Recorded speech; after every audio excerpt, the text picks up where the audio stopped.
Jalatlacco. Let's get a little pour here. Xochimilco, barrio de Xochimilco. ¡Pere! Claro, muy importante.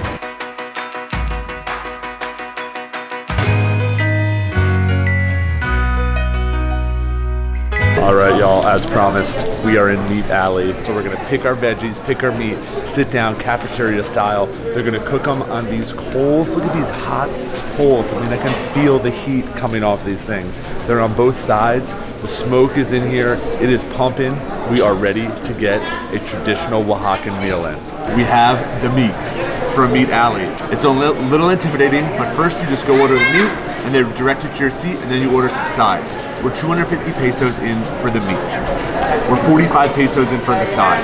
Let's call it 300. That's $15 to feed the three of us. All right, with Ferris and Lisa in Meat Alley, we're gonna get their opinions on how this tastes. It's delicious. I mean, we're almost done with it. You can't really get fresher or more like local than this, I don't think. I got some chorizo, what looks like some thinly sliced steak. You just wrap it all up with your toppings, take a big old bite. You'll see how this one goes. Everything here is wrapped in a tortilla, which is so awesome. And then the sides just top it off. And all for $15 for an awesome group lunch. Man, can't beat it. As you can see, this place is swarming with locals. So it is not just somewhere where you go that's very touristy. You'll get an immersive Oaxaca experience here. People yelling, food, get all types of stuff. So Geo brought us here after his food tour the other day to Comedor Leo. He said the food was fantastic, and so she served us a sampler plate, a trio of mole sauces with some rice. Mole here in Oaxaca is a main traditional dish. So Guadalupe just let me know that they've had this recipe in their family for 70 years, that it started as her grandmother's recipe, and she's the third generation to cook here and deliver this delicious food. Guadalupe brought us out this plate as well. She insisted that we give it a try. Enchiladas with the mole sauce. Enchiladas are my favorite. A little crunchy, like it's been fried a little bit. There's queso fresca on top. Really, really good. If you're in Oaxaca, this is a must stop. Comedor Leo in the November 20 market. ¿Cómo se llama? Espero. Xochimilco, barrio de Xochimilco. You heard it from the law enforcement. We are in the Barrio de Xochimilco. Can't roll my R's like that, but I need to learn. I know that's an important thing.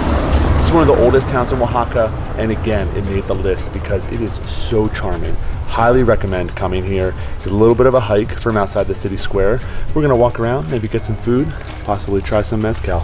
We are in Rupestre Café y Pan, Barrio de Xochimilco. Just found a little bakery, and then it opens up to this beautiful seating area. Highly recommend making this a spot on your list to come to. Behind me is the Cathedral of Oaxaca. So what I just found out is there's a market over here that we're just walking through, and the Zocalo, which is kind of a town square, is over to this side. This cathedral actually took 200 years to build, which is amazing, back in the 16th century. So it is definitely a highlight here in Oaxaca. Absolutely stunning from the outside. And you'll notice the stone is green. It's Quintaneta stone, which you can find in a lot of regions of Mexico, especially Oaxaca. It's formed and quarried from like a volcanic type rock, so it's very light and easy to move around, mold and carve. And this whole facade of the church was built with it. Pretty cool stuff.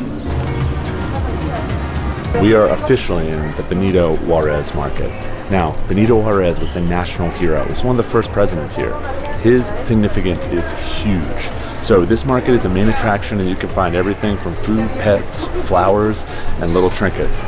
It is definitely a must-do when you come here to Oaxaca. ¿Cómo se dice? Tejate. Tejate. Es como la tecate, pero es con J. Tejate. We're gonna try some, not tecate, tejate. Tejate. We have a ground corn with some cacao, and you can see it's kind of got this chunkiness on top.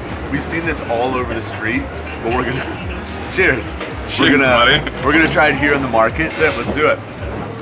Yeah, me too. At the top, which is good. It's kind of like a dry taste at the top. Interesting. So the dry chalky stuff on top was the crema, or the ground cacao flour.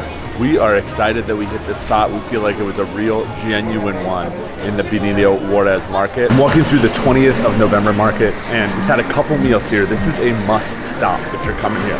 It's a more modern market, and the markets are plentiful in Oaxaca, but this one was completed in 1882. The name comes from the Mexican Revolution of 1910. So by far one of the nicer markets, a little bit more expensive than some of the other ones, but very safe, and the food is top notch.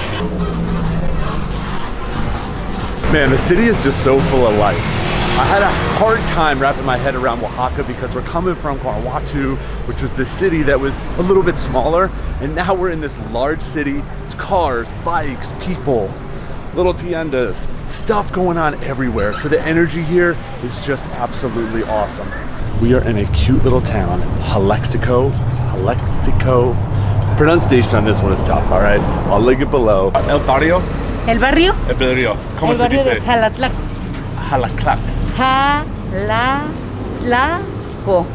Jalatlaco. Así. Muchas gracias. All right, you heard it there first from a local. Jalatlaco. Sound like a 2-year-old. All right, you heard it from the local. Super quaint town, known for its colors. You can see that with the flags. We just stopped in, got a little something to eat, grabbed some ice cream. It is a must-do when you come to Oaxaca.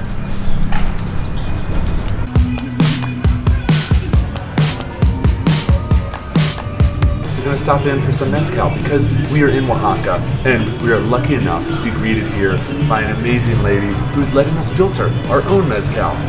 Let's get a little pour here. Really feel like we're doing it. Oh, so cool. You can smell the aroma coming from it. All right, mezcal, getting traditional. Cool. Every time, chili salt. So instead of just traditional salt, we do a little chili salt right on. Yeah. Take a lick. That's got a kick to it too. But now the palate is cleansed and I'm ready for my next sip. Because you sip mezcal, you don't take it as a shot. All right, so this is supposed to be a little sweeter. We'll see. Cheers. Let's go, dude. Salud.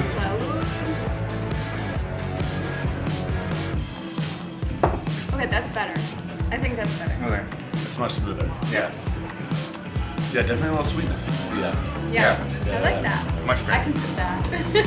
As we walk back through the Zocalo, you can see that it is much more crowded. It's later in the day, there's a lot more people out and about, and this is also a heavily touristed area. The Church of Santo Domingo is, of course, going to make the top must-do in Oaxaca.